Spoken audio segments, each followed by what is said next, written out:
Bonjour à tous, bonjour mes amis. On est dimanche 9 mai 2021.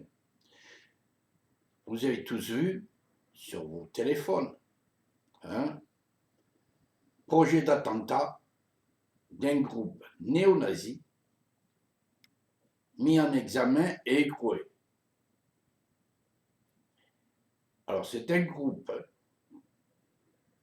qui a mis en idée et en pratique, pratiquement, d'attaquer une loge maçonnique, rien que plus avec des explosifs. Alors, sûrement qu'il y aurait eu des dégâts considérables à l'explosif, voire même peut-être des blessés ou des morts. Alors c'est un groupe, je lis, hein, c'est sur mon téléphone. 3 membres d'un groupuscule néo-nazi interpellés mardi dans l'est de la France en raison de soupçons sur un projet d'attentat contre une loge maçonnique ont été mis en examen vendredi soir et placés en détention provisoire, a indiqué samedi une source judiciaire. Alors, ces 3 suspects, 2 hommes âgés de 29 et 59 ans et une femme de 53 ans, ont été mis en examen par un juge antiterroriste. Il est parisien, le juge, pour association de malfaiteurs, terroristes et criminels. 3 autres personnes, 2 hommes et une femme, qui avaient été également arrêtés mardi et placés en garde à vue, eux ont été relâchés sans poursuite. Donc cela, ils ne devaient pas être émêlés. Alors ces interpellations ont été menées dans le double. Le Bas-Rhin avec le RAID. Selon une source proche du dossier, je lis toujours, hein, c'est en direct, là, je lis toujours, ce sont des infos qui sont parues sur les infos du matin, que vous voyez tous. Hein. Ils ont été interpellés ensuite d'échanges sûrement téléphoniques entre eux, parce qu'ils faisaient des recherches sur d'éventuels explosifs et avaient déjà effectué des repérages. Bon, alors, je ne vais pas tout vous lire l'article, mais je vais simplement expliquer ce qu'est la franc-maçonnerie. Parce que, pour en arriver à ce stade, il faut être complètement déboulonné du ciboulot. Les francs-maçons ne sont pas des personnes qui travaillent contre l'humanité. Les francs-maçons, je vous l'ai dit et redit, ça fait plus de 10 ans que je suis sur Facebook et que je répète la même chose. Les francs-maçons sont des gens qui travaillent pour le bien de l'humanité. Si on en arrive à des extrêmes comme celle-ci, c'est parce que, excusez-moi, je vais être direct, et peut-être même un peu grossier. C'est qu'il y a sur Internet des bandes d'abrutis, je dis bien des abrutis, qui pensent que les francs-maçons sont des sataniques, qui pensent que les francs-maçons font des messes noires, font des rituels sataniques en loge. Et j'en passe les meilleurs, je ne vais pas m'étendre là-dessus. Il faut arrêter avec les conneries. C'est de votre faute si des néo-nazis s'en prennent aux francs-maçons. C'est de votre faute parce que vous divulguez des théories sur la franc-maçonnerie universelle qui sont fausses. Les francs-maçons sont des gens bien. Bien sûr, comme dans toutes les corporations, dans toutes les associations, il y a toujours comment je dirais, oh, j'arrive même pas à le dire ce matin, je me lève, excusez-moi, mais je me lève, et des brebis galeuses. Ça va faire rigoler du monde de ça. Bon, voilà. Donc, il y a des cons aussi chez les francs-maçons. C'est universel, la connerie. La connerie est universelle. Il y en a partout. Donc, il faut arrêter de taper sur les francs-maçons. Bien sûr, on est nombreux. Bien sûr, nous sommes partout dans le monde. Bien sûr, il y a des milliers de loges, des milliers d'obédiences. Je comprends qu'on puisse se faire peur, mais il n'y a pas besoin d'avoir peur. Je suis un des rares francs-maçons à m'exprimer sur la toile. J'ai une chaîne YouTube que vous pouvez voir. Hein. Vous savez très bien que notre ami le président français en est un, ainsi que quelques ministres de sa clique. Je dis ça parce que je n'aime pas du tout. J'ai voté pour lui, malheureusement, je me mords les doigts, je vous l'ai déjà dit. Hein. Mais il faut arrêter. Il faut arrêter. On a un président qui est hors norme, il faut s'en débarrasser. On file un grand coup de balai et on passe à autre chose. Alors, la franc-maçonnerie, moi je ne me cache pas, vous le savez, je suis franc-maçon. Donc,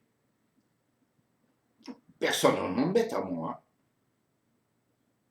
Je suis un artiste peintre, je peins des symboles, mais je fais du contemporain aussi.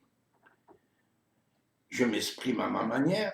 La franc-maçonnerie est une philosophie. Une autre façon de vivre. Alors, vous êtes en train de penser, tais-toi là, qui me regarde. Tu penses, oui, mais qu'est-ce qu'on fait en loge? Mais je vais te répondre. Je vais te le dire, ce qu'on fait en loge. Alors, une loge maçonnique, ce n'est ni plus ni moins qu'un atelier. On appelle ça un atelier parce qu'on y travaille. On appelle ça aussi un temple. Alors, quand vous rentrez dans une loge maçonnique, en général, il y a une grande porte qui est très bien décorée. Une loge maçonnique est très belle en général. Vous pouvez aller voir sur mon compte YouTube, il y a des vidéos sur la franc-maçonnerie, il y a de tout. Vous rentrez, à votre droite, vous avez une colonne. À votre gauche, vous avez une autre colonne. Je ne vais pas vous livrer les secrets ici, hein. Je vous explique comment c'est foutu. Donc, vous avez deux colonnes en rentrant. Il y a la colonne B et il y a la colonne J. Vous voulez savoir ce que ça veut dire? C'est partout sur Internet. Vous n'avez qu'à chercher. C'est très facile. Alors, vous avez la colonne B qui veut dire la colonne Boaz. Vous avez la colonne J qui veut dire la colonne Jacquin. Chaque colonne délimite des chaises qui se trouvent alignées devant elle.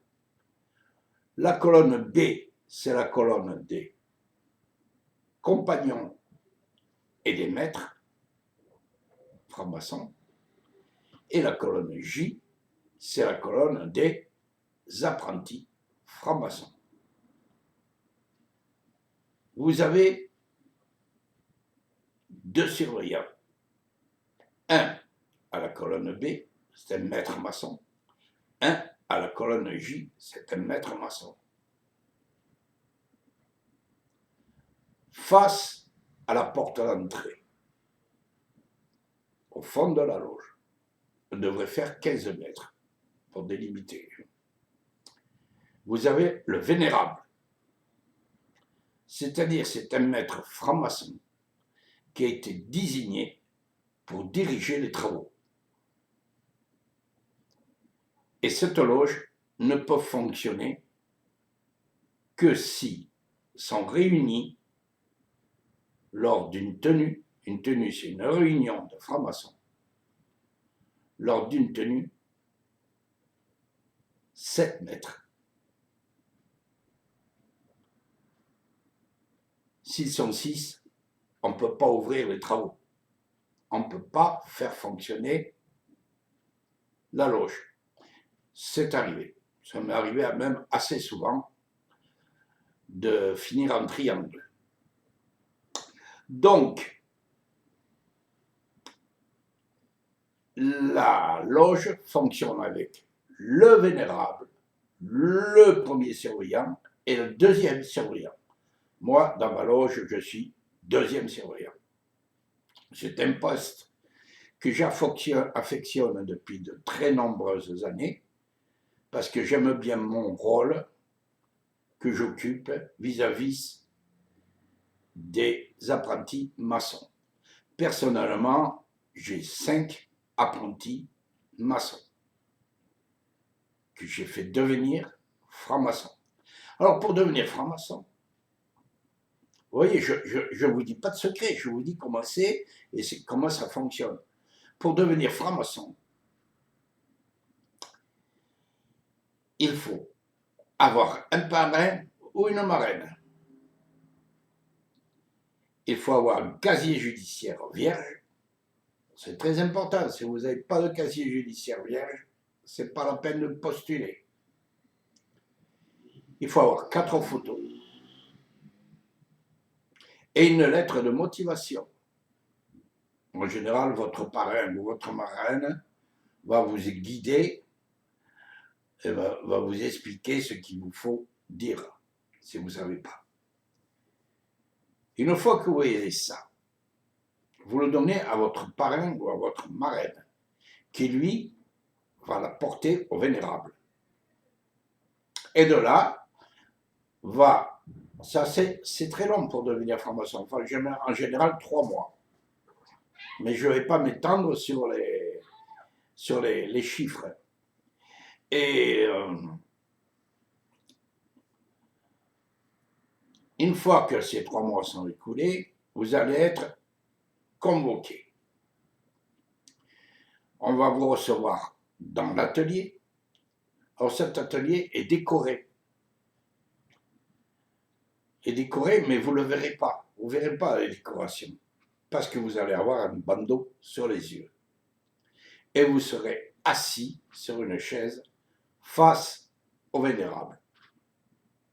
Le vénérable est entouré de 2 autres maîtres. Il y a un secrétaire qui prend en note tout, qui sont sur son estrade à côté de lui. Il y a un orateur aussi qui est à sa gauche. Ça dépend des loges, un peu. Ça dépend des loges. Moi, je fréquente 3 loges. Je suis à Memphis, Misraïm. Bon, je vais vous en dire que 2 parce que la 3e, je préfère la garder secrète. Et la 2e est le rite français. C'est le rite que j'affectionne le plus. Voilà. Je préfère vraiment le rite français. Et si vous voulez devenir franc-maçon, je vous recommande le rite français. C'est le plus simple et c'est le moins long. Et puis où j'en étais, excusez-moi, hein, je vous l'ai dit, il n'y a même pas 1 heure que je l'avais. Puis je vois les informations, hein, voilà. Donc, une fois que vous avez postulé, vous êtes reçu assis sur une chaise, les yeux bandés, et on vous pose des questions. De gentilles questions sur votre vie privée, sur tout ce qui vous attire dans la vie, vos passions, etc., etc. Quelque chose de vraiment très gentil. Puis, on vous ressort. On vous enlève votre bandeau et vous pouvez rentrer chez vous. Après, quelques jours après, vous êtes de nouveau reconvoqué. Et là, vous subissez encore le bandeau, on vous remet sur votre chaise et on vous pose des questions à répétition. C'est-à-dire que tous les membres de la loge qui sont présents vous posent, elles aussi, tous une question qui se mélange, qui se chevauche. N'essayez pas de répondre à tout. Vous en choisissez une et vous répondez. Puis, on vient vous chercher et on vous amène dans un cabinet de réflexion. Un cabinet de réflexion, c'est pas plus grand que le WC où vous allez tous les matins au petit lever faire vos besoins. C'est pas plus grand. C'est un cabinet de réflexion. Il est peint en noir. Vous voyez, je vous dis tout, hein. Ça, c'est pour que vous arrêtez tous de vous faire du cinéma sur la franc-maçonnerie universelle. Hein. Mais attention, ce que je vous dis, j'ai le droit de vous le dire. Ce ne sont pas des secrets. Et puis c'est sur Internet partout, vous avez des photos, vous avez des vidéos. Vous avez une bande de cons qui font la contre-publicité contre la franc-maçonnerie. Il faut qu'ils arrêtent ces gens-là. C'est à cause d'eux qu'arrive ce genre de truc, des projets d'attentat. Il faut que ces gens-là se sentent responsables avec leurs conneries. Donc vous êtes dans votre cabinet de réflexion qui est peint en noir. Sur les murs sont peints ou appliqués des affiches qui veulent dire certaines choses. Vous avez une petite table avec un bloc-notes, un stylo, et il fait noir. Vous êtes éclairé que par une bougie, qui en général est posée sur un crâne. Pas un crâne humain vrai, hein, un faux crâne, comme vous pouvez voir chez moi dans les vidéos que j'ai diffusées. Et il y a un verre d'eau, vous pouvez le boire, le verre d'eau, hein, mais il n'est pas là pour que vous le buvez, mais si vous pouvez le boire, il n'y a aucun problème. Vous avez du soufre, vous avez un morceau de pain, etc., etc. Vous y passez en moyenne entre 1 heure et 2 heures, assis, dans le noir complet. Moi, j'y ai passé 2 heures, un 21 juin. C'était le jour de l'anniversaire de ma mère et c'est le jour du solstice d'été. Magnifique cadeau. Après ça, on vient vous chercher. Et pendant ce temps, les frères et les sœurs de la loge, parce que vous pouvez choisir une loge mixte, hein, où il y a des hommes et des femmes, je vous le recommande. C'est super, c'est très bien. Ou comment choisir une loge où il n'y a que des femmes, si vous êtes une femme, où il n'y a que des hommes, si vous êtes un homme que vous ne voulez pas qu'il y ait des femmes avec vous. C'est suivant, c'est vous qui décidez. Mais faites-vous conseiller par votre parrain. Après, on vient me rechercher dans ce cabinet. Et puis, on vous dit la décision des frangins qui ont travaillé pendant que vous étiez dans votre cabinet de réception. Et on vous ramène. Et la troisième fois, vous voyez, 1, 2, 3, on vient vous chercher, on vous convoque, on vient vous chercher devant l'immeuble où se trouve le temple, les yeux bandés, on vous introduit de nouveau, et là, vous allez être initié. Si votre candidature a été retenue, on va vous lire la réponse. Bon, je n'ai pas tout dit parce que ce serait très long. J'ai sauté quelques étapes, mais ça ne gâche à rien l'explication. Alors, voilà comment on devient franc-maçon. Or, les francs-maçons travaillent pour le bien de l'humanité. C'est qu'on va vous demander de faire des planches. Une planche, c'est une rédaction. Ça s'appelle comme ça chez nous. C'est une rédaction. On va vous demander votre compte rendu de réflexion de votre initiation. Vous avez le temps de le faire. Il ne faut pas que ça dépasse 20 minutes. Quand je dis dépasse 20 minutes, parce que vous allez être debout devant les frangins quand vous aurez donné votre tablier qui est blanc. C'est un tablier blanc, il n'a rien dessus, il est vierge. Vous pouvez le décorer, vous pouvez le peindre de votre manière, vous avez le droit. Les francs-maçons, il n'y a pas d'interdit. Donc, vous allez lire votre planche à votre première tenue maçonnique. Voilà comment on devient franc-maçon. Vous voyez, il n'y a rien d'extraordinaire. Après, dans les tenues qui viennent, il y en a entre 2 et 3 par mois. Ça se passe en général le soir à partir de 20h30 et ça ne finit malheureusement jamais avant 1h du matin, voire minuit. Et après, on va manger en cuisine ce qu'on appelle aller aux agapes. C'est pour ça qu'il y a des restaurants qui s'appellent les agapes, parce que c'est un mot maçonnique. Donc voilà mes amis. Après, dans votre futur, vous allez travailler sur des projets pour améliorer l'humanité. Des projets qui peuvent aller jusqu'à des lois qui sont soumises au Parlement. Les francs-maçons, vous le savez, sont partout. Il y en a partout. Moi, quand je suis arrivé ici dans ma petite ville, je ne connaissais pas tout le monde. Je suis arrivé dans un quartier, j'ai été étonné qu'il y ait autant de francs-maçons dans mon quartier. Je suis le seul à me dévoiler, chacun fait comme il veut. Moi, je vis la franc-maçonnerie au grand jour depuis toujours. Depuis toujours, quand je suis devenu apprenti, j'ai décidé de vivre à la franc-maçonnerie au grand jour, de ne pas me cacher. Pourquoi je me cachais pour quelque chose qui est plutôt bon que méchant? Pourquoi me cacher? Je ne fais pas de mal. Je ne fais pas de mal. Je travaille en loge. Bon, là, je suis en repos pour 3 ans.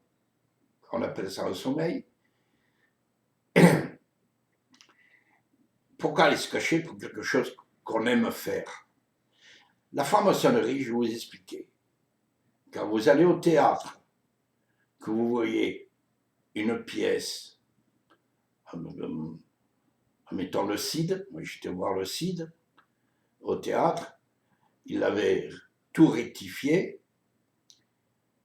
les acteurs étaient en tenue kaki avec des Rangers. Eh bien la franc-maçonnerie, c'est un peu ça.